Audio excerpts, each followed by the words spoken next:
Arua is one of the districts in Uganda with the highest number of teenage pregnancy. This is according to the survey conducted this year, 2019, by Arua District Planner Adule Kefo and other specialists, indicating that 55% of teenagers drop out of school because of pregnancy. We find that 4 would have reported that they interfaced this kind of violence, and this represents 25%. And if you look at the boys, 1 out of 10 will report the same, and this gives us about 11%. This is the national picture in regard to child marriage and teenage pregnancy, which is something which is unacceptable, and I'm very grateful that we're all here. And this visit for me as a CDO, I'm very, very happy that you also hear from us. As a district now, Arua. The resident district commissioner of Arua, Dia N. Awusa, attributes the vice to the politicians' failure to enforce strict laws to curb the vice and poor parenting, among others. I don't want to say it is poor parenting. Poor parenting in the sense that today our parents have no stronghold in their familyhood. They have no enough time for their children. It is not unusual to see children going out in the evening while parents are now going back at home. And the parents sleep earlier without taking care to go and check whether the children have gone in and have slept, particularly the girl child, who is very vulnerable.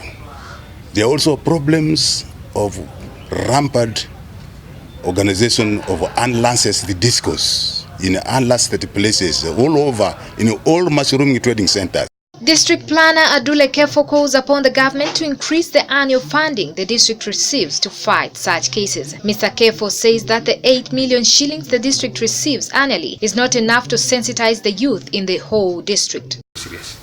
So, as a district local government, I think time has come to begin the due processes of making these teenage pregnancies and the child marriages get to a point of a cross-cutting issue. Maybe you will have a resolution, maybe, I don't know, you are here, you know how you bring those things to the limelight.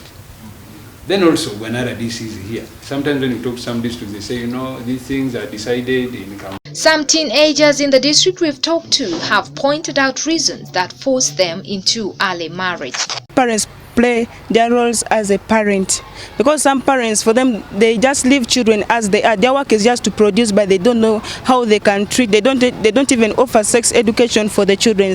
And you find that a child, that you cannot raise a child when a child is still young. You raise a child in a good way. You cannot come and start putting rules on a child when a child is matured. When a child is still young, you show the child the real way to go through, and you tell the child the right things and the bad things, so the child will know that what he or she is doing is good. First cause of teenage pregnancies: disco going, bad peers, poverty, economic hardships at home. And I think if parents could be able to provide necessary materials to give their children to go to school, I think that one could be prevented. Following this incident, members of parliament sitting on the Forum of Food Security, Population and Development together with UNFPA have embarked on sensitizing people in different communities in the district on dangers of teenage pregnancy and family planning for a better future. This story is compiled by Chiinji Godfrey, top at 7.